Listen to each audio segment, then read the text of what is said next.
Hello မင်္ဂလာပါမြန်မာ Bible Study ကနေပြီးတော့ဖန်ပြနေကြဆိုပါရယ်ကျမတို့ဒီကနေ့အစမပြုတ်ခင်ပါဘူးเนาะအရင်ဆုံးဆူတောင်းကြပါစို့နန္ဒတကုနဲ့ပြည့်စုံတဲ့မှုကိုချစ်တော်မူသောထာဝရဘုရားရှင်ကိုရရှိကျေးဇူးတော်ထူးပင်ချီးမွမ်းပါ၏ကျွန်တော်တို့ကိုတပတ်တာလုံးကဆောင်းရှောက်ယုံတာမကကိုရရှိရထားမြောက်ရာဤဥပုဒ်တော်နေ၌ကိုရရှိကိုချီးမွမ်းရတော့ခွင့်ကိုရရှိတို့ကပတ်တော်များကိုလေ့လာရတော့ခွင့်ကိုပေးတဲ့အတွက်ကြောင့်ကျေးဇူးတော်ကိုချီးမွမ်းပါ၏ကျွန်တော်တို့တတ၌ကိုရရှိအလိုတော်တန်လိုက်လျှောက်အသက်မရှင်မိတော့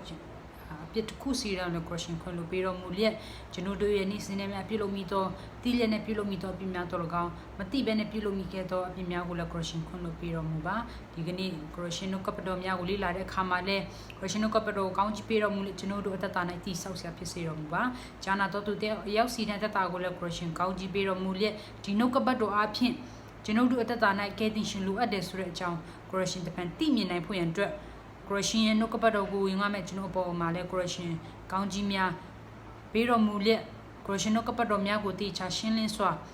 ကိုရရှိဝင်ရရတော့ခွင့်ကိုလည်းပေးသနာတော်မူပါဈာနာတော်သူရောက်စီတဲ့တက်တာမှာလည်းကိုရရှိနှုတ်ကပတ်တော်များကိုတည်ချစွာနားလေလျက်ကိုရရှိကိုတည်လျက်သူတို့တက်တာ၌ကဲတင်ပရှင်တခင်ယေရှုလိုအပ်တယ်ဆိုတော့ကိုတပန်သိမြင်စေတော်မူပါကိုရောအချိန်နိုင်လုံးစုံတစ်ခုစီနဲ့ကိုရရှိကျွန်တော်တို့အတူပါရှိတော်မူလျက်နောက်ရှက်သားစီမြောက်လည်းဖယ်ရှားပေးတော်မူပါဤအလုံးစုံတို့ကိုဆုတောင်းတဲ့အခါမှာတပါးတီတော်တာတော်သခင်ယေရှုမိနာမပြုအလုံးရည်တည်စွာဖြင့်ဆုတောင်းဆက်ကအနံ့ကြပါ၏အာမင်ကျမတို့ဒီကနေ့လေ့လာမယ်ခေါင်းစဉ်ကပေါ့နော်သင်ခန်းစာကအပြစ်ရဲ့မူလအပြစ်ဆိုတာဘာလဲမတူဘူးနော်အပြစ်ရဲ့မူလနဲ့မူလအပြစ်ဆိုတာမတူပါဘူးအပြစ်ရဲ့မူလဆိုတာကတကယ်အပြစ်ရဲ့မူလအရင်းကိုပြောတာဖြစ်တယ်အခုမူလအပြစ်ဒီမူလအပြစ်ကဘသူ့ရဲ့သက်တာမှာတွေ့ရတယ်လဲဆိုတော့ကျမတို့လူသားတွေသက်တာမှာတွေ့ရတယ်အဲ့တော့ဒီမူလအပြစ်ကဘယ်ကလာတယ်လဲဘယ်ကဖြစ်ပွားလာတယ်ဆိုတဲ့အရာကိုကျမတို့ဒီကနေ့လေ့လာသွားမှာဖြစ်တယ်နော် original sin လို့ခေါ်တယ်အဲ့ဒီ original sin လို့ခေါ်တဲ့မူလအပြစ်ကဘာဖြစ်တယ်လဲဆိုတဲ့အရာကိုကျမတို့ဘုရားသခင်လိုတော်ရှိတဲ့အတိုင်းဒီကနေ့လေ့လာသွားမှာဖြစ်ပါတယ်ဆိုတော့ဒီကနေ့အဲ့ဒီအရာကိုမလေ့လာခင်မှာမူလအပြစ်ဆိုတာဘာလဲအပြစ်ဆိုတာဘာလဲအပြစ်ဆိုတာကနော်ဘုရားသခင်စကားကိုနားမထောင်ခြင်းဘုရားသခင်ကိုဆန့်ကျင်ခြင်းဘုရားသခင်ရဲ့အလိုတော်အတိုင်းလိုက်လျှောက်အသက်မရှင်ခြင်းနော်ဘုရားသခင်နဲ့ဆန့်ကျင်တဲ့အရာအလုံးအပြစ်ဖြစ်တယ်မူလအပြစ်နဲ့အပြစ်ရဲ့မူလကမတူဘူးနော်သူတို့ရဲ့ခေါ်ပုံခေါ်ဝေါ်နည်းတွေကတော့နည်းနည်းစင်ကောင်းစင်လိမ့်မယ်ဒါပေမဲ့သူတို့ရဲ့အဓိပ္ပာယ်ချင်းကွဲပြားပါတယ်မူလအပြစ်ဆိုတာကပထမဆုံးချက်အနေနဲ့ကျမတို့သိရမှာကမွေးရပါအပြစ်ဖြစ်တယ်မွေးရပါအပြစ်လို့ပြောတဲ့အခါမှာကျမတို့လူသားလို့ဖြစ်ကြတဲ့ကိုကအမေနော်မိဘရဲ့အမေရဲ့ဝမ်းထဲမှာကျမတို့ပရိတ်တွေရဲ့ကိုဝင်ဆောင်တဲ့အချိန်ကစပြီးတော့မှကျမတို့လူဖြစ်ပြီးဆိုပြီးတော့မှတိတဲ့အချိန်ကတည်းကကျမတို့ကအပြစ်ဖြစ်တယ်အပြစ်သားဖြစ်တယ်အဲ့ဒါကြောင့်မလို့မူလအပြစ်ဆိုတာဖြစ်လာတယ်မူလအပြစ်ကကျမတို့ရဲ့မွေးရပါဗီဇအပြစ်ဖြစ်တယ်နော်လူတိုင်းလောကမှာရှိသောလူတိုင်းကဒီအပြစ်နဲ့မကင်းဘူးလူတိုင်းမှာအပြစ်ရှိတယ်လူမန်လို့ဖြစ်လာပြီဆိုရင်အပြစ်ရှိပါတယ်အပြစ်မရှိတဲ့လူသားတယောက်မှမရှိပါဘူးဒါပေမဲ့လွန်ခဲ့သောနှစ်ပေါင်းတစ်ထောင်ကအပြစ်မရှိစွာမွေးဖွားလာတဲ့လူတယောက်ပဲရှိတယ်အဲ့ဒါဘာလို့လဲဆိုတော့ယေရှုဖြစ်တယ်။ဘာကြောင့်ကျမတို့ယေရှုကိုနော်အပြစ်မရှိဘူးလို့ကျမတို့ပြောရတယ်လေ။ဒီနဲ့ကျွန်ုပ်ကမိဘအဖေနဲ့အမေပေါင်းဆက်ပြီးတော့မှဖြစ်လာတဲ့နော်လူသားတွေဖြစ်တယ်။ယေရှုကမေထုံတာဝန်တပြုတ်ခြင်းမရှိဘဲနဲ့မွေးဖွားလာမွေးဖွားလာတဲ့ကြောင့်မွေးဖွားလာခြင်းကြောင့်သူကအပြစ်မရှိတာဖြစ်တယ်။အခုနော်ကလေးတွေဆိုတာလူသားတွေဆိုတာအဖေမရှိဘဲနဲ့ကလေးမရှိမဖြစ်နိုင်ဘူးနော်အမေမရှိဘဲနဲ့ကလေးဆိုတာမဖြစ်နိုင်ဘူးဒီအဖိုးနဲ့အမပေါင်းဆက်ပြီးတော့မှရရှိလာတဲ့ရလကလူသားတယောက်ဖြစ်တယ်ဒါပေမဲ့ယေရှုကနော်ဒီလိုမျိုးဒီယောက်ျားနဲ့မိန်းမပေါင်းဆက်တဲ့အခါမှာအဲ့ဒါကနော်ကလေးဖြစ်လာတယ်ဒါပေမဲ့ယေရှုမွေးဖွားလာတဲ့အရာကယောက်ျားနဲ့မိန်းမမိထုံတန်ဝါတပြုတ်ခြင်းမရှိဘဲနဲ့ဖယားသခင်ရဲ့တကိုးတော်အဖြစ်မာရိရဲ့ဝမ်းကိုငားပြီးတော့မှလူစားတဲ့ကိုသူအခမ်းအနာဖြစ်တယ်အဲ့ဒါကြောင့်မလို့ယေရှုကသူ့ရဲ့မွေးဖွားခြင်းမှာတော့မှအပြစ်မရှိအောင်အပြစ်ကင်းမဲ့အောင်သူနော်သူအသက်ကြီးမှအရွယ်ရောက်မှအပြစ်ကင်းမဲ့အောင်နေတာမဟုတ်ဘူးသူ့ရဲ့လူသားအစလူနော်ယေရှုရဲ့လူသားဘဝကအစရှိတယ်သူ့ရဲ့ဖယားနော်ဖယားရဲ့တ သူလူသားဖျားဖြစ်ခြင်း sorry လူဖျားဖြစ်ခြင်းကယေရှုရဲ့ဖျားဖြစ်ခြင်းအစမရှိဘူးယေရှုရဲ့လူသားဖြစ်ခြင်းကတော့အစရှိတယ်နော်သူလူသားလို့ဆဆဖြစ်တဲ့အချိန်ကတည်းကသူအပြစ်ကင်းမဲ့အောင်နေတယ်အဲကြောင့်မလို့ယေရှုတပါးသားနေလူသားအဖြစ်အဖြစ်သူဖြစ်လာတဲ့အချိန်ကတည်းကသူ့မှာအပြစ်ကင်းမဲ့ဆိုတာနေဒါပေမဲ့ယေရှုကလွဲပြီးတော့မှကဘာဥစာအာဒန်နဲ့အေဝါနေစပြီးတော့မှယနေ့ချိန်ဒီတိုင်းမွေးဖွားလာတဲ့လူတိုင်းကဒီမူလအပြစ်ရှိတယ်ဗီဇအပြစ်ရှိတယ်ဒီဗီဇအပြစ်ကမူလအပြစ်ဆိုတာကမွေးရပါဗီဇအပြစ်ဖြစ်တယ်ကျမ်းစာထဲမှာပြောထားတယ်အပြစ်တရားရဲ့အခါကတည်ခြင်းဖြစ်တယ်ဆိုပြီးတော့မှယောမအခန်းကြီး6ထဲမှာကျမတို့ကိုကျမ်းစာကပြောထားတယ်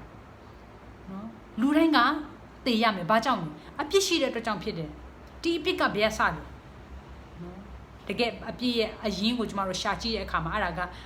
အပြစ်ရဲ့မူလနော်မူလအပြစ်နဲ့အပြစ်ရဲ့မူလမတူဘူးနော်အပြစ်ရဲ့အရင်းအပြစ်ဆိုတာဘာလဲဆိုတာနဲ့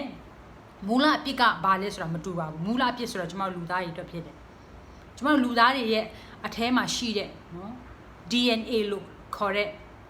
ဒီခန္ဓာကိုယ်ထဲမှာရှိတဲ့ cell အဲ့ဒါကထုတ်ပြလို့မရဘူးလူတိုင်းမှာလူရဲလို့ဖြစ်လာပြီးဆိုကြတဲ့ကိုကနော်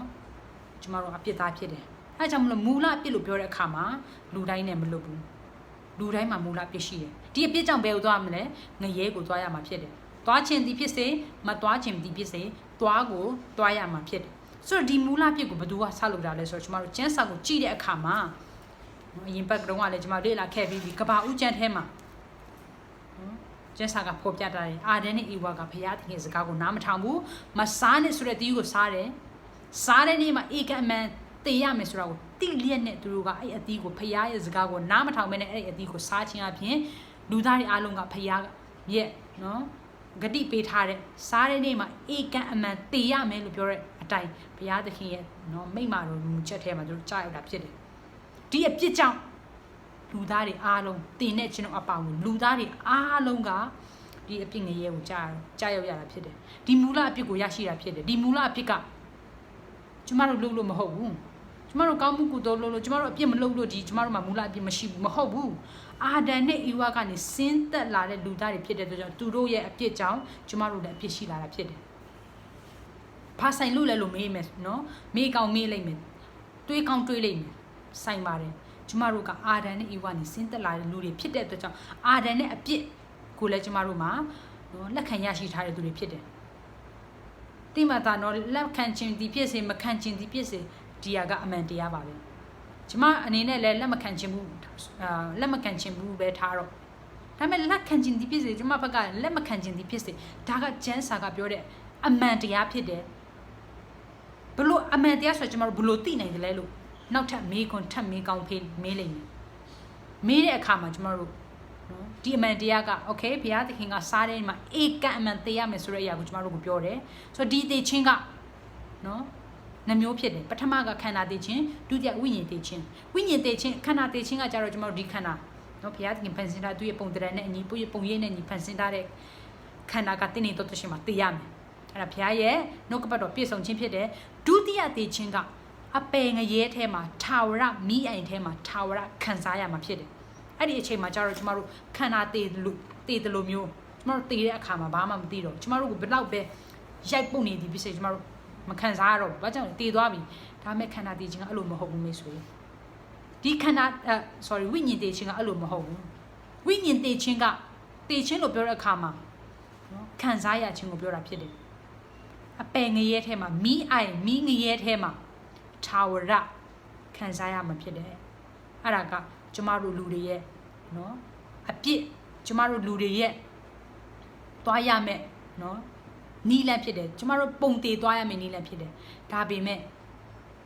အဲ့ဒီပုံသေးသွားရမယ်လမ်းကနေပြီးတော့မှကယ်တင်နိုင်တဲ့လူတစ်ယောက်ပဲရှိတယ်အဲ့ဒါကဘာလို့လဲနော်ကျမတို့လူသားတွေချင်းမကယ်တင်နိုင်ဘူးဘာလို့လဲကျမတို့ကလည်းအဲ့ဒီပုံသေးလမ်းထဲမှာကြားအောင်မဲ့သူတွေကြီးပဲအဲ့ဒီပုံသေးလမ်းထက်မြင့်မားတဲ့တကိုးကြီးတဲ့သူကတည်းကကျမတို့ကယ်တင်နိုင်တယ်လောကမှာရှာကြည့်ပါဘယ်သူရှိသလဲမရှိဘူးလူတိုင်းကတေရတာပဲတေချင်းကိုအောင်မြင်တဲ့သူရှိသလားမရှိဘူးလောကမှာဒါမဲ့နော်အခုနပြောသလိုပဲလောကမှာတစ်ယောက်ပဲရှိတယ်အဲ့ဒီတစ်ယောက်ကဘာလို့လဲယေရှုဖြစ်တယ်နော်တရားမှမရှိဘူးလို့ပြောတဲ့အခါမှာကျမတို့လူသားတွေကိုပြောတာဖြစ်တယ်နော် လွဲမယူဖို့ပေါ့နော်ဆိုတော့ဒီနော်ကျမတို့ပုံမှန်သွားရမယ်ကျမတို့သွားရမယ်သွားရမယ်လမ်း default လို့ခေါ်ရဲအခုကွန်ပျူတာတွေမှာဆိုရင် default လို့ပြောတဲ့အခါမှာသူရဲ့ပုံသေးနော်သူရဲ့ပုံသေးအခု wallpaper တို့ဘာလို့ဆိုရင်ပုံသေးရှိတယ်လေနော်အဲ့ဒီ default လို့မနေလိုက်မယ်ဆိုရင်သူရဲ့ original အတိုင်းသူရဲ့မူလအတိုင်းပုံကဖြစ်လာတယ်အဲ့လိုပဲကျမတို့ရဲ့ default way နော် default လို့ခေါ်ရဲပုံသေးသွားရမယ်လမ်းကဘယ်လမ်းလဲဆိုတော့ငရဲလမ်းဖြစ်တယ်လူတိုင်းနော်ကျမတို့လည်းငရဲကိုသွားရမှာဖြစ်တယ်လူတိုင်းငရဲကိုသွားရမှာဖြစ်တယ်ဒါပေမဲ့ဘုရားသခင်ကျမတို့ဒီငရဲကိုသွားရမယ်လမ်းကနေပြီးတော့လွတ်မြောက်နိုင်တဲ့နည်းလမ်းတစ်လမ်းကိုကျမတို့ပေးထားတယ်အဲ့ဒီအရာကိုကျမတို့မလေ့လာခင်မှာအရင်ဆုံးကျမတို့ကဘာဦးကျန်ခန်းကြီးတစ်ကိုကျမတို့ကြည့်ရအောင်အပြည့်ရဲ့နော်မူလအပြည့်ရဲ့စတင်ခြင်းကိုကျမတို့သိဖို့လိုအပ်တယ်အဲ့ဒီအရာကိုမသိဘူးဆိုရင်ကျမတို့အပြစ်သားဆိုတာကိုတောင်မှသိမှာမဟုတ်ဘူးဆိုတော့ကျမတို့တက်တာမှာသိဖို့ရတဲ့တစ်ခုကကျမလူသားတွေအားလုံးကအပြစ်သားဖြစ်တယ်အပြစ်နဲ့ကင်းမဲ့တော်သူတယောက်မှမရှိဘူးယေရှုကလွဲပြီးတော့မှအပြစ်နဲ့ကင်းမဲ့တော်သူတယောက်မှမရှိပါဘူးယေရှုကလည်းလူသားဖြစ်တယ်လို့ဖယားသခင်နဲ့ဖြစ်ပါတယ်သူကတော့အာဒန်နဲ့အေဝကြောင့်ဒီမူလဖြစ်တယ်ဆိုရင်ဘသူကိုပို့ပြီးတော့မှကျမတို့နော် blame လို့ခေါ်တဲ့ပြစ်တင်လို့ရတယ်လေအာဒန်ကိုပို့ပြီးတော့မှပြစ်တင်ရမလားအေဝကိုပို့ပြီးတော့မှပြစ်တင်ရမလားအာဒန်ဆိုတော့ကလူယောက်ျားဖြစ်တယ်အေဝဆိုတာကလူမိန်းမဖြစ်တယ်ဖယားသခင်ကကဘာဦးကိုဖန်ဆင်းတဲ့အခါမှာလူယောက်ျားကိုဖန်ဆင်းတဲ့ပြီးတော့လူမိန်းမကိုဖန်ဆင်းတာဖြစ်တယ်နော်တချို့သောလူတွေအာဒန်နဲ့အေဝကိုတွားပြီးတော့မှအပြစ်တင်ကြတယ်တကယ်တမ်းတော့ယောက်ျားနဲ့မိန်းမခွဲခြားစရာမလိုဘဲနဲ့လူသားတွေအားလုံးယောက်ျားဖြစ်စေမိန်းမဖြစ်စေလူယောက်ျားဖြစ်စေလူမိန်းမဖြစ်စေသူတို့ကဖယားရဲ့စကားကိုအတူတူကနားမထောင်တဲ့အဖြစ်ကြောင့်အပြစ်ဆိုကြတဲ့ကိုကကြီးတီဖြစ်စေသေးတီဖြစ်စေနော်အပြစ်ကအပြစ်ပဲဆိုတော့ကျမတို့တချို့သောလူတွေကနော်အေဝါကဒီမိန်းမကစာတန်ရဲ့လက်ဖြားမှုကြောင့်နော်ငါတို့လူသားတွေအားလုံးအပြစ်ငရဲထဲမှာကြောက်ရတာအဲကြောင့်မလို့မိန်းမတွေကမကောင်းမှုဆိုပြီးတော့မှနော်မိန်းမတွေကိုတချို့လူတွေကအပြစ်ထင်ကြတယ်တချို့လူတွေချပြန်တော့တယ်နော်ယောက်ျားကအိမ်ထောင်ဦးစီးဖြစ်တဲ့အတွက်နော်သူ့ရဲ့အိမ်ထောင်ဦးစီးတာဝန်ကိုမလုပ်ဘူး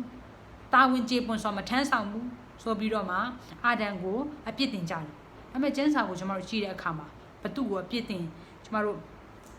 ဘသူကပို့ပြီးတော့မှအပြစ်တင်ထိုက်လဲလို့ကျွန်တော်ကြည့်တဲ့အခါမှာနှစ်ယောက်စလုံးကအပြစ်တင်ထိုက်တာဖြစ်တယ်ဘာကြောင့်ကျွန်တော်တို့ဒီလိုမျိုးပြောရတယ်လဲဆိုတော့နော်ရှင်ပေါလုကနိကောခန်းကြီး7အပိုင်ငယ်3ထဲမှာကျွန်တော်တို့ဖတ်ရအောင်နော်နိကောကောရိန္သုဩဝါဒစာဒုတိယစာဆောင်အခန်းကြီး7အပိုင်ငယ်3ထဲမှာရှင်ပေါလုကကောရိန္သုခရိယန်တွေကိုပေါ့နော်ကောရိန္သုမြို့မှာရှိတဲ့ခရိယန်တွေကိုတတိပေးတယ်။ဘာကြောင့်တတိပေးလဲဆိုတော့ကောရိန္သုအသင်းတော်ကပေါ့နော်သူတို့ရဲ့ယုံကြည်ခြင်းတွေကဘယ်လိုပြောရမလဲတိတ်ပြီးတော့မှကျမ်းစာနဲ့မကိုက်ညီတဲ့အတွက်ကြောင့်သူတို့ကလူတွေကိုအပြစ်တင်ချတယ်အပြစ်တင်ချင်ကြတယ်ဆိုတော့ရှင်ပေါလုကသူတို့ကိုတတိပေးရတော့မှဖြစ်တယ်နော်ဘယ်သူ့ကိုမှအပြစ်မတင်ဖို့နော်သူကပို့ပြီးတော့မှအပြစ်တင်ထိုက်တယ်သူကပို့ပြီးတော့အပြစ်တင်မထိုက်ဘူးဆိုပြီးတော့မှလက်ညှိုးထိုးဖို့မဟုတ်ဘူးနှစ်ယောက်စလုံးအာဒန်နဲ့အေဝါကအပြစ်တင်ထိုက်တော်သူတွေဖြစ်တယ်ဆိုရကိုရှင်ပေါလုကခရိယန်တွေကိုတတိပေးတော့အနေနဲ့နော်သူများရဲ့အပြစ်ကိုသွားပြီးတော့မှလက်ညှိုးသွားထိုးဖို့မဟုတ်ကိုယ့်ရဲ့အပြစ်ကိုသိဖို့ကိုယ်တိုင်ကနော်ဥပမာအနေနဲ့အာဒန်ကိုယ်တိုင်ကအေဝါရဲ့စကားကိုနားမထောင်မနဲ့ဟာဖျားသခင်ကမစားနဲ့ဆိုတဲ့အသီးပေါက်လာငါမစားဘူးလို့ပြောရင်သူမှညင်းပယ်ခွင့်ရှိတယ်ဒါပေမဲ့သူကမငင်းပယ်ပဲနဲ့အေဝါနဲ့သူကပြစ်ကိုလုပ်တယ်အဲကြောင့်မို့လို့နော်ရှင်ပေါလုက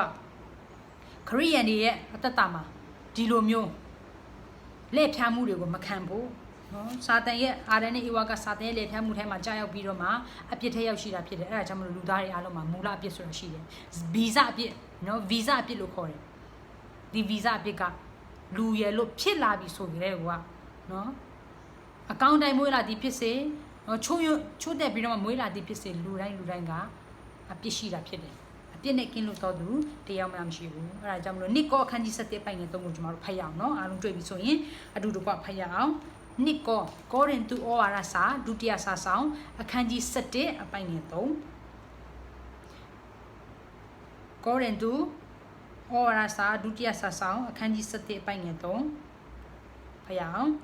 မွေသည်မိမိပရိယေအားဖြင့်ဧဝကိုလက်စားတဲ့ကဲ့သို့သင်တို့သည်စိတ်ဆွေးမြစ်ရုပ်ရည်၍ခရစ်တော်ကိုအကျွမ်းမဲ့ချစ်တော်စိတ်ပျောက်သည်ဟုစိုးရိမ်စရာရှိမွေသည် လူမိမကိုလှည့်စားတယ်မွေကမိမကိုရင်ဆုံးလှည့်စားတယ်ဟုတ်တယ်မိမကပထမဆုံးတော့လှည့်စားခြင်းကိုခံရတာဖြစ်တယ်အဲကြောင့်မလို့ကောရင်သူတင်းတော်မှာရှိတဲ့ယုံကြည်တော်သူတွေကိုရှင်ဘောလူကတတိပေးတယ်နော်တချို့သူတွေကတကယ်ဖရားရဲ့အမှုတော်ဆောင်လိုပါလိုနဲ့မာယွန်းတော်တွင်တင်ချင်းကိုတင်တဲ့သူတွေအများကြီးရှိတယ်မိတ်ဆွေအေးဝလဲစာတန်ရဲ့နော်မွေရဲ့လက်ဖျားချင်းထဲမှာသူကြက်ရောက်သွားတဲ့အခါမှာကျွန်တော်တို့လက်ဖျားချင်းအကြောင်းတွေကိုရင်ဘက်ကကျွန်တော်လေ့လာခဲ့ပြီးသွားပြီနော်ဒီလက်ဖျားချင်းကအဖြစ်ဖြစ်တယ်မွေရဲ့လက်ဖျားချင်းထဲကိုကြက်ရောက်သွားတဲ့ကဲသူတင်တို့အတ္တမှာလဲခရိယန်တယောက်ဖြစ်တဲ့အတွက်ကြောင့်မာယွန်းတော်တွင်တင်ချင်းတွေရဲ့တင်ကြားမှုအောက်မှာမကြက်ရောက်ဖို့အရန်ကိုရေးကြည့်တယ်ဒီမာယွန်းတော်တွင်တင်ချင်းတွေကနော်တကယ်တမ်းနားထောင်ကြည့်မယ်ဆိုရင်မာယွန်းလာနဲ့မတူဘူးသူတို့ရဲ့နော်တွင်တင်ချင်းတွေကအရန်ကိုနှဝင်ချိုတယ်ဒါပေမဲ့ကျန်းစာရဲ့တွင်တင်ချင်းတွေကတကယ်ကိုနှဝင်ချိုတယ်ဒါပေမဲ့အပြစ်ရှိရင်ကျမတို့အပြစ်ကိုတိုက်ရိုက်ဖော်ပြတာဖြစ်တယ်မာယွန်းတော်တွင်တင်ချင်းတွေကအပြစ်လုပ်လဲဘာမှဖြစ်ပါဘူးနော်ဘုရားသခင်ကကျမတို့ကိုခွင့်လွတ်တဲ့ကျမတို့တော့တေခံတဲ့ဘုရားသခင်ဖြစ်တဲ့အတွက်ကြောင့်ကျမတို့ဘယ်အပြစ်ပဲလုပ်သူ့စီမှာအပြစ်ဝင်ချမယ်ဆိုရင်ဘုရားသခင်ခွင့်လွတ်တယ်ဆိုပြီးတော့မှနော်ဘုရားရဲ့နှုတ်ကပတ်တော်တွေကိုလေးနဲ့ဆော်မတင်ပေးဘူးဟုတ်တယ်ဘုရားသခင်ကကျမတို့ရဲ့အပြစ်တွေကိုအမြဲတမ်းခွင့်လွတ်ပေးတယ်ဒါပေမဲ့ဘုရားသခင်ကငါ့ကိုအပြစ်ခွင့်လွတ်အမြဲတမ်းခွင့်လွတ်ပေးတယ်ဆိုရင်ငါမကောင်းတာလုပ်လဲဘုရားသခင်စီမှာငါတောင်းပန်ယုံနဲ့ငါအပြစ်တွေနော်ခွင့်လွတ်ခွင့်ရမယ်ဆိုပြီးတော့မှတချို့လူတွေကယုံကြည်တော်သူတွေကနော်ယုံကြည်ခြင်းမှာအားနည်းတော်သူတွေကအဲ့ဒီအရာကိုကင်ဆွဲပြီးတော့မှသူတို့ကြိုက်တဲ့လောက်အပြစ်လုပ်ပြီးတော့မှတိလျက်နဲ့ဒါကအပြစ်ဖြစ်တယ်ဒါပေမဲ့ငါဒီအပြစ်လုပ်ပြီးငါဘုရားသခင်စီမှာကိုတော့ကျမမားပါတယ်ကျွန်တော်မားပါတယ်ဆိုတော့ငါတောင်းပန်လိုက်မယ်ဆိုရင်ဘုရားသခင်ခွင့်လွတ်မှာဆိုပြီးတော့မှသူတို့ကအပြစ်လုပ်လို့ရတဲ့ license ရှိတယ်လို့မျိုးနော်အခုကားမောင်းတဲ့ခါမှာ license ရှိတယ်ဆိုရင်ကားမောင်းလို့ရတယ် license မရှိဘူးဆိုရင်ကားမောင်းလို့မရဘူးအဲ့လိုပဲဒီအပြစ်လုပ်လို့ရတဲ့ license ပေါ့နော်သူတို့ကအဲ့လိုမျိုးနဲ့ဘုရားရဲ့နော်ခွင့်ပြုခြင်းခွင့်လွတ်ခြင်းတွေကိုသူတို့ကလေးနဲ့ဆွာမအသုံးမယူဘူးလေးနဲ့ဆွာမထားဘူးအဲ့ဒါကြောင့်ရှင်ပေါလုကတတိပေးတယ်ခရိယန်တွေကျွန်တော်တို့အတ္တမှာမာယွန်းတော်တွင်တင်ချင်းတွေလက်ဖျားမှုထဲမှာမကြရောက်ဘူးစာအေဝါကကြာရောက်ခဲ့ပြီးဒီကြာရောက်ခဲ့ခြင်းအဖြစ်ကြောင့်ကျွန်တော်လူသားအလုံးတမျိုးနွယ်လုံးလူသားတမျိုးနွယ်လုံးဘယ်ကိုသွားမလဲဆိုတော့ငရဲကိုသွားရမှာဖြစ်တယ်နော်လူတက်ချက်နေနဲ့ယောက်ျားရဲ့ဦးဆောင်ခြင်းဦးစီးဦးဆောင်မှုကိုသူကဘုရားသခင်ပေးထားတဲ့တာဝန်ကိုကြေပွန်စွာမဆောင်ရွက်ဘူးတိမောသေဩဝါဒစာခန်းကြီး1အပိုင်ငယ်8ကနေပြီးတော့မှ15ထဲမှာရှင်ပေါလုကပေါ့နော်ဒီလက်ဖျားချင်းရဲ့သဘောတဘာဝကိုအရင်တော့ကလည်းအရင်ဘက်ကလည်းကျွန်တော်တွေ့လာခဲ့ပြီးပြီဆိုတော့တိမောသေအခန်းကြီး1တိမောသေဩဝါဒစာပထမစာဆောင်အခန်းကြီး1ပိုင်ငယ်8ကနေပြီးတော့မှ15အထိထဲမှာဒီဖျားယောင်းလက်စားခြင်းဖျားယောင်းသွေးဆောင်ခြင်းရဲ့သဘောတဘာဝကိုတိမောသေဩဝါဒစာပထမစာဆောင်အခန်းကြီးနဲ့အပိုင်ငယ်8ကနေပြီးတော့မှ30ထဲမှာကျွန်တော်တို့တွေ့ရပါတယ်အားလုံးတွေ့ပြီဆိုရင်အတူတူကဖတ်ရအောင်တိမောသေဩဝါဒစာအခန်းကြီးနဲ့အပိုင်ငယ်8ကနေပြီးတော့မှ15ထဲမှာဖတ်ကြပါစို့တိမောသေဩဝါဒစာအခန်းကြီးနဲ့အပိုင်ငယ်8သူဖြစ်၍အရရတို့၌ယောက်ျားတို့သည်အမျက်ထွက်ခြင်းညှင်းခုန်ခြင်းမရှိဘဲတန့်ရှင်းသောလက်ကိုချီ၍ချီဆုတောင်းစေခြင်းကငါအလိုရှိ၏ထိုနည်းသူမိမတို့သည်จิตတော်သဖြင့်ရွှေတစားကြောက်ပလဲအဖိုးထိုက်သောအဝတ်နှင့်ကိုမစင်ပဲရှက်ကြောက်ခြင်းအိန္ဒြေဆောင်ခြင်းအပြင်ရှောက်ပတ်သောအဝတ်နှင့်၎င်းဘုရားသခင်အားယိုသေးလေးမြတ်ခြင်းကိုဝန်ခံပြုစုသောမိမအစဉ်တင်ဖြစ်သည့်အတိုင်းကောင်းသောခြင်းနှင့်၎င်းကိုတစားစင်စေခြင်းကငါအလိုရှိမိမသည်အုပ်ဆိုးခြင်းကိုအစဉ်ဝန်ခံ၍တိတ်ဆိတ်စွာတင်စေမိမသည်ဆုံးမဩဝါဒပေးခြင်းယောက်ျားကိုအဆိုးတရားပြုစေခြင်းအခွင့်ကိုငါမပေးသူသည်တိတ်ဆိတ်စွာနေရ၏အကြောင်းမူကားအာဒံကိုရှေးဥစွာဖန်ဆင်းတော်မူ၍နောက်မှဧဝကိုဖန်ဆင်းတော်မူ၏ထိုမှတပါအာဒံသည်လက်ဖျားခြင်းကိုမခံမိမသည်လက်ဖျားခြင်းကိုခံ၍လွန်ကျူး၏တိုးတော်လည်းအိန္ဒြေဆောင်ခြင်းနှင့်သူကယုံကြည်ခြင်းချစ်ခြင်းနှံ့ခြင်းတို့၌တည်လျင်တားဖွာခြင်းအမှု၌ကဲတင်ခြင်းတို့ရောက်လိမ့်မည်နော်ဒီတားဖွာခြင်းအမှု၌ကဲတင်ခြင်းကိုရောက်လိမ့်မည်ဆိုတာနော်တားဖွာတဲ့ကိုဝင်ဆောင်တဲ့မိခင်တိုင်းကိုပြောတာမဟုတ်ဘူးသူ့ရဲ့ပြောထားတဲ့နော်တယောက်တော့တားဖွာခြင်းကကိုဆိုလိုတာဖြစ်တယ်ဒီတယောက်တော့တားဖွာခြင်းဆိုတာကဒီတားဖွာခြင်းအပြင်ကျမတို့လူသားတွေအားလုံးကဲတင်ခြင်းကိုရရှိနိုင်တာအဲကြောင့်မလို့ကျမ်းစာကဘယ်လိုပြောလဲဆိုတော့တန့်ရှင်းခြင်း၌တည်လျင်တားဖွာခြင်းအမှု၌ကဲတင်ခြင်းတို့ရောက်လိမ့်မည် ကဲတင်ချင်းတော့ရောက်လိမ့်မည်ဆိုတော့ကလေးမွေးတိုင်းကဲတင်ချင်းရောက်မယ်ဆိုရင်တော့လူတိုင်းကလေးမွေးတော့မှာလीနော်ဒါပေမဲ့ဒီသားဖွားခြင်းလို့ပြောတဲ့အခါမှာဒီယေရှုခရစ်မွေးဖွားလာခြင်းအပြင်ကျမတို့လူတိုင်းကကဲတင်ခြင်းကိုရရှိမှာဖြစ်တယ်ဆိုရကိုရည်ညွှန်းထားတာဖြစ်တယ်ဆိုတော့ဒီသားဖွားခြင်းကဘသူ့ကိုရည်ညွှန်းထားတာလေရည်ရွယ်ထားတာလေဆိုတော့ယေရှုကိုရည်ညွှန်းတာဖြစ်တယ်အဲ့ဒါကြောင့်မလို့နော်ယောက်ျားတွေကသူ့ရဲ့ခေါင်းဆောင်နေရာကိုသူတို့ကတေချာစွာဥဆောင်ဖို့လိုအပ်တယ်အာဒံရဲ့တက်တာကိုကြည့်တဲ့အခါမှာ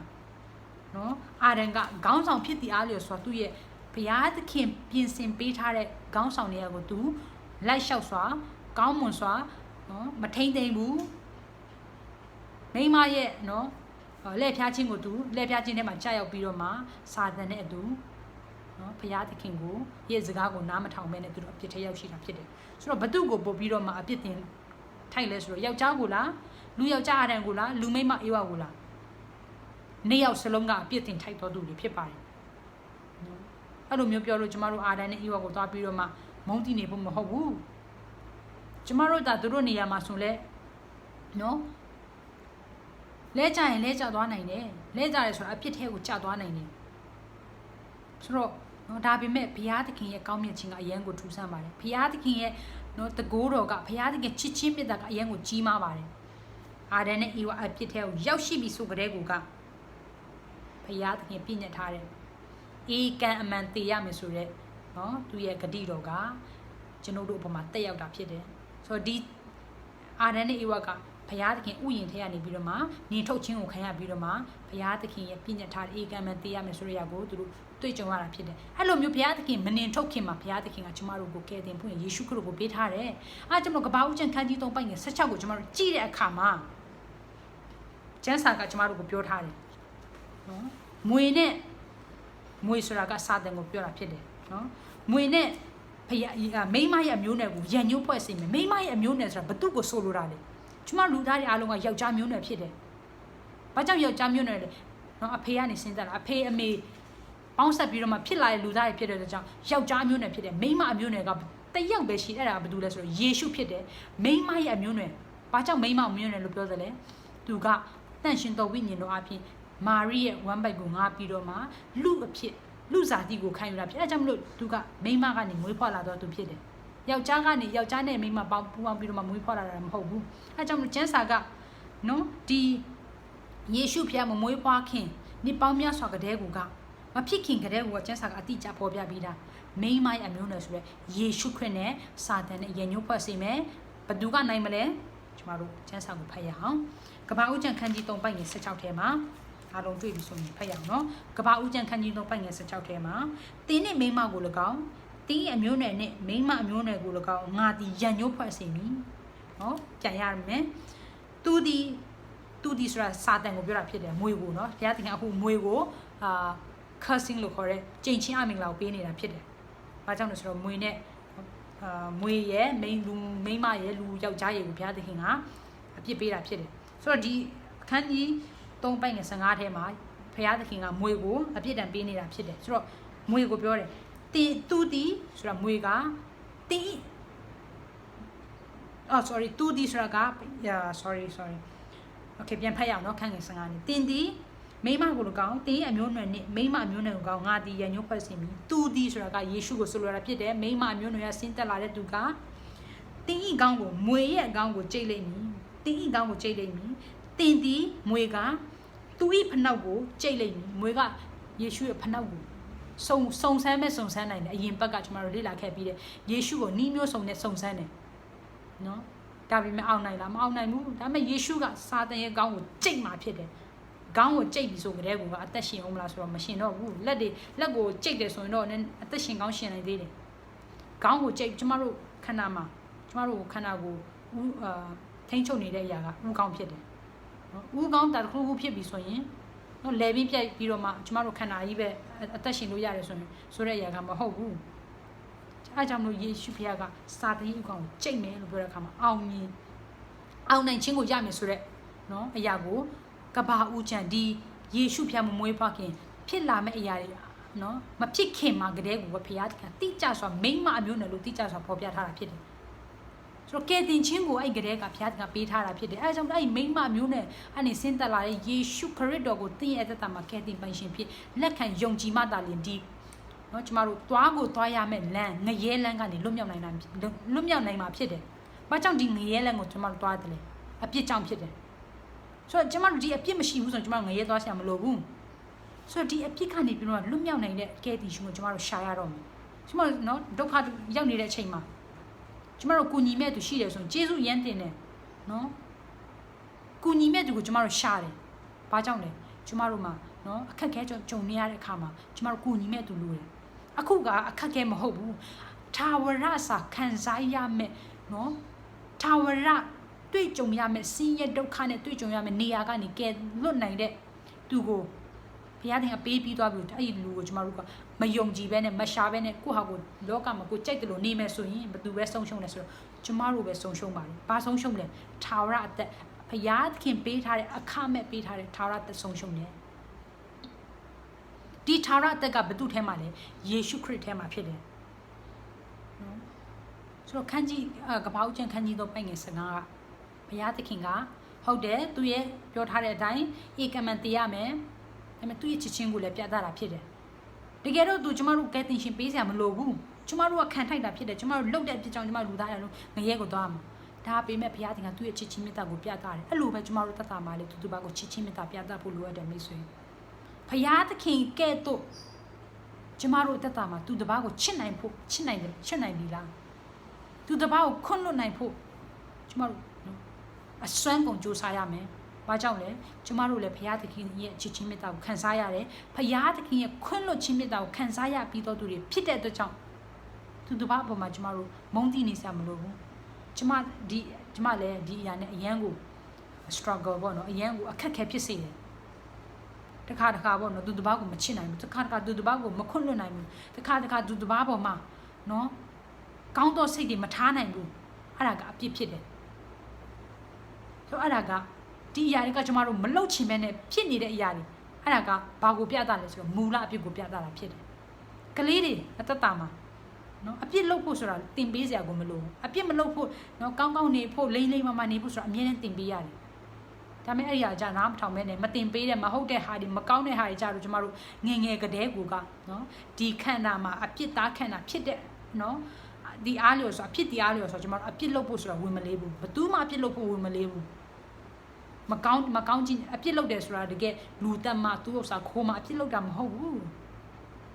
စိတ်ထဲမှာမကောင်းချင်တယ်သူတစ်ပါးကိုမုန်းတီးတယ်သူတစ်ပါးမှာကောင်းသောစိတ်မထားနိုင်ဘူးသူတစ်ပါးကိုမချစ်နိုင်ဘူးသူတစ်ပါးမခွင့်လွတ်နိုင်ဘူးအဲ့ဒီအရာတွေကလည်းအဖြစ်ဖြစ်တယ်အဲ့ဒီအရာနဲ့တင်းတက်တာမှာကင်းလွတ်ပြီလားမိတ်ဆွေကိုမေးကြည့်ပါ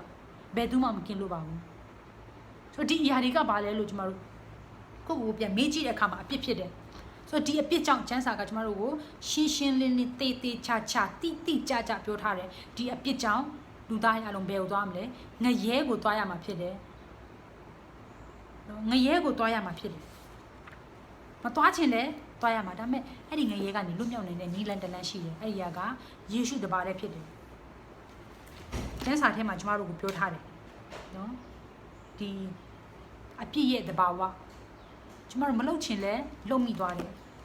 ရှင်ပေါလုကိုယ်တိုင်ကလည်းဘုရားသခင်တကယ်အသုံးတော်ခံဖြစ်တဲ့ရှင်ပေါလုကိုယ်တိုင်ကလည်းတက်တေခံတယ်နော်ယောမအခန်းကြီး9ထဲမှာသူကဘယ်လိုပြောလဲငါမလုပ်ချင်တဲ့အရာကိုငါလုပ်မိနေတယ်ငါလုပ်ချင်တဲ့အရာကိုကျတော့မလုပ်ဘူးလုပ်ချင်တဲ့အရာကသူကကောင်းတော့အရာဘုရားရဲ့နှုတ်ကပတ်တော်လိုက်ချောက်မယ်သူတစ်ပါးကိုချစ်မယ်သူတစ်ပါးကိုကူညီမယ်သူတစ်ပါးမှာစိတ်ဓာတ်ကောင်းမယ်ဆိုတော့ကောင်းတော့အရာကိုသူလုပ်ချင်ပေမဲ့သူမလုပ်နိုင်ဘူးသူမလုပ်ချင်တဲ့နော်သူတစ်ပါးမှာစိတ်ထားမကောင်းခြင်းတွေသူတစ်ပါးပေါ်မှာချစ်ချင်းမရှိနိုင်တဲ့အရာမကောင်းတော့အရာတွေသူမလုပ်ချင်ဘူးဒါပေမဲ့သူလုံမိနေတယ်အဲ့ဒါဘာကြောင့်လဲအပြစ်ဖြစ်တဲ့အတွက်ကြောင့်ဖြစ်တယ်အပြစ်သားဖြစ်တဲ့အတွက်ကြောင့်ဖြစ်တယ်နော်သူလည်းအဲ့အခက်ခဲနဲ့ကြုံတွေ့ရတာဖြစ်ကျမတို့ကြောက်တယ်မဟုတ်ဘူးနေဆိုရင်ဆိုတော့ယောမအခ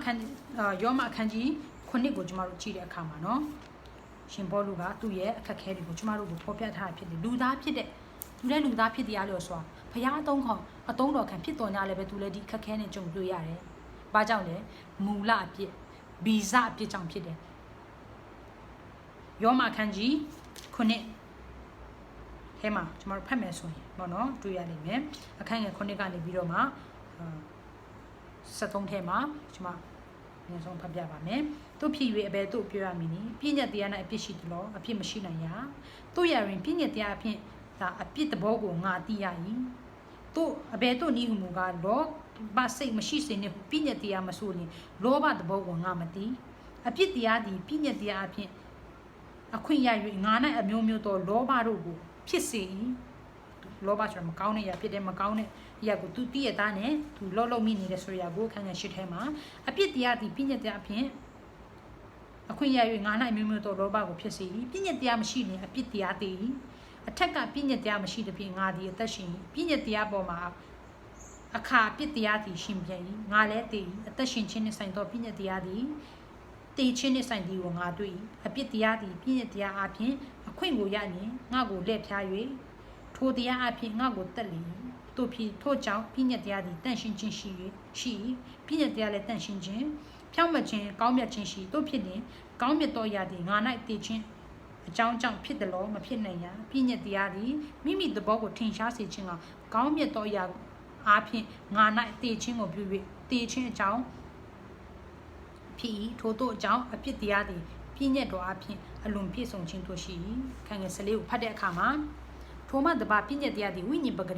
ဂတိနှင့်ဆက်ဆိုင်သည်ကိုငါတို့သိကြ၏ငါမူကားဇာတိပဂတိရှိ၏ဟုတ်ပြီနော်ဇာတိပဂတိရှိတယ်အကြောင်းမူကားငါသည်ကိုကျင့်သောအကျင့်ကိုမနစ်သက်မကျင့်ချင်သောအကျင့်ကိုမကျင့်ယွန်ရှာသောအကျင့်ကိုကျင့်ထို့သောငါသည်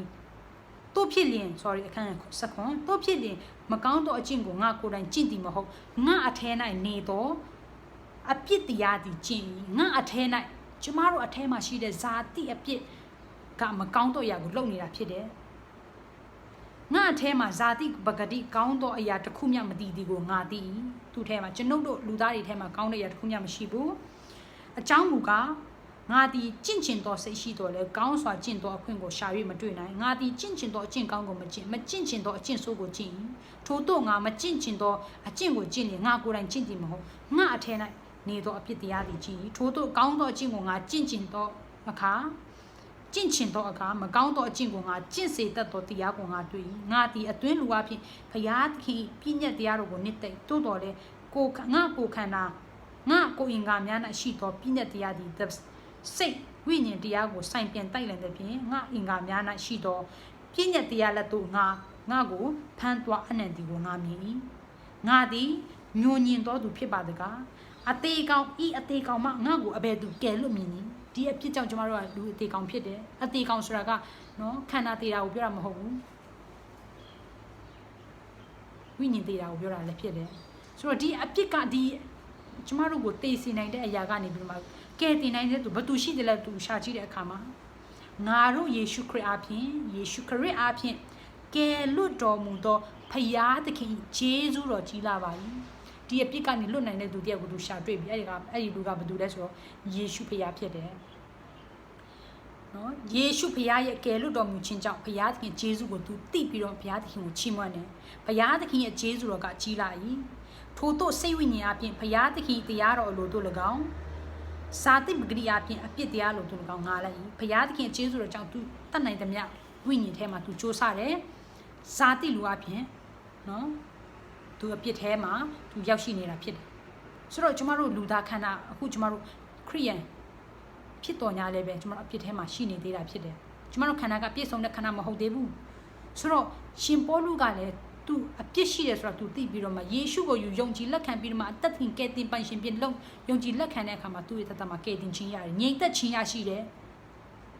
အဲ့လိုပဲသင်ရဲ့တသက်မှာလည်းနော်ယေရှုခရစ်တော်ကိုယုံကြည်လက်ခံပါယောဟန်ခန်းကြီး3ပိုက်ငယ်16ထဲမှာလည်းကျမ်းစာကဖော်ပြထားပါတယ်ယောဟန်ခန်းကြီး3ပိုက်ငယ်16ထဲမှာကျမတို့ဖတ်ရအောင်အတူတူကဖတ်ရအောင်ရှင်ယောဟန်ခရစ်ယာန်ကျမ်းခန်းကြီး3ပိုက်ငယ်16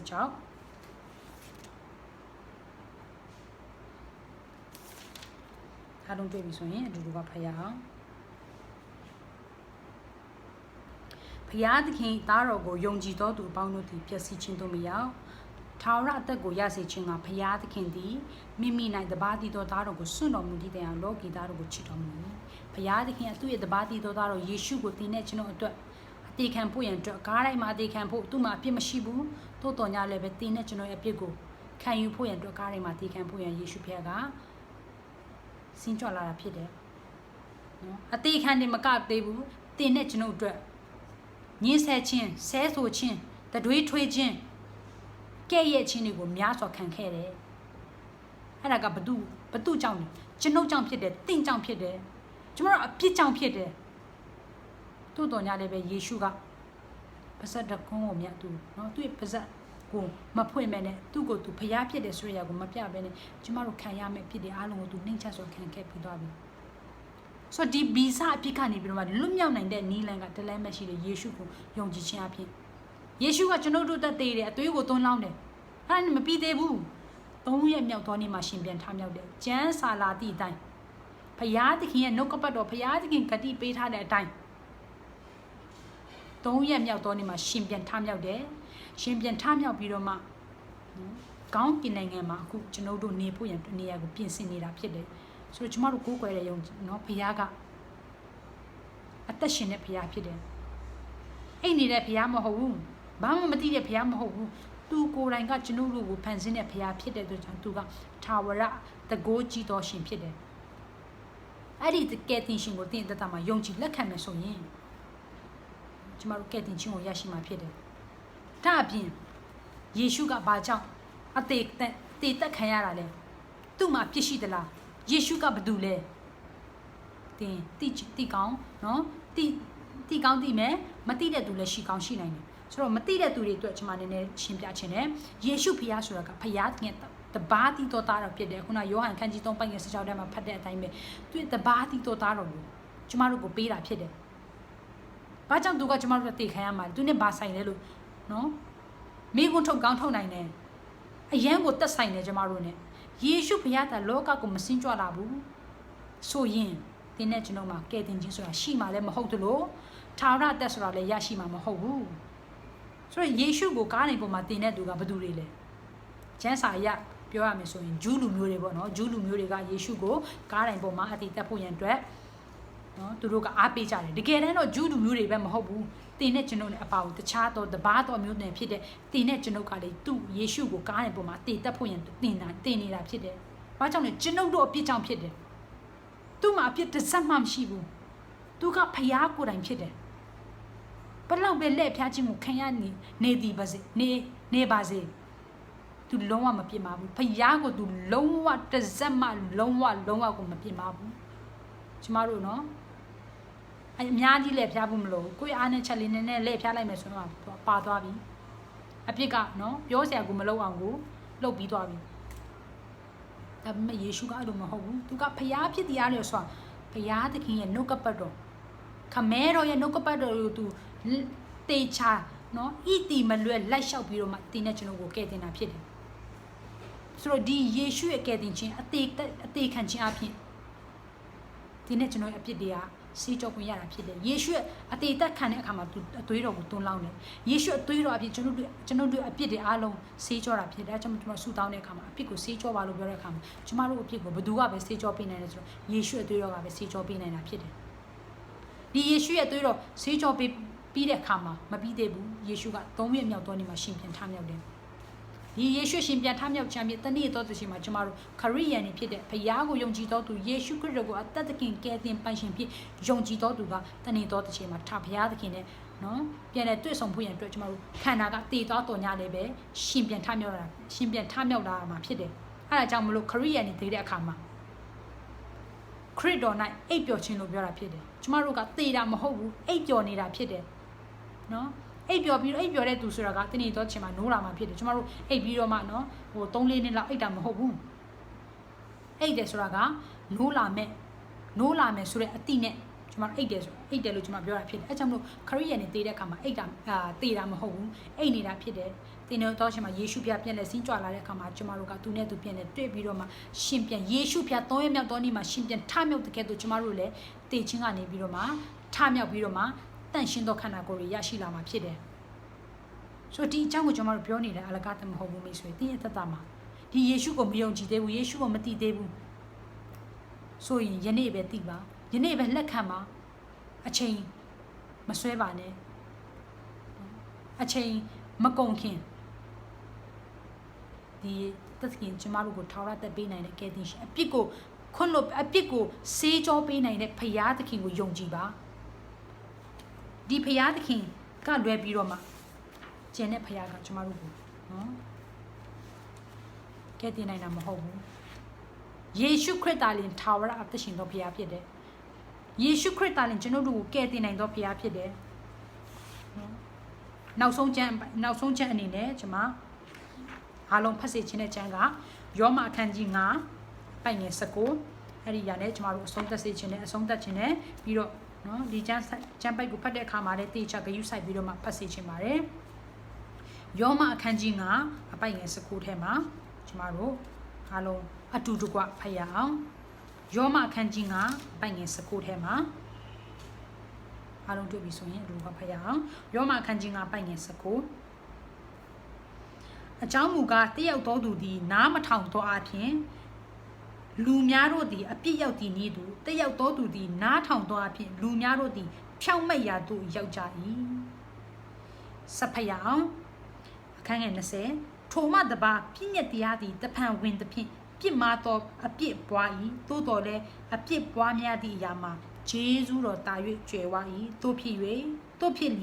အပြစ်တရားသည်တည်ခြင်းအပြင်အစိုးရသည်နည်းသူ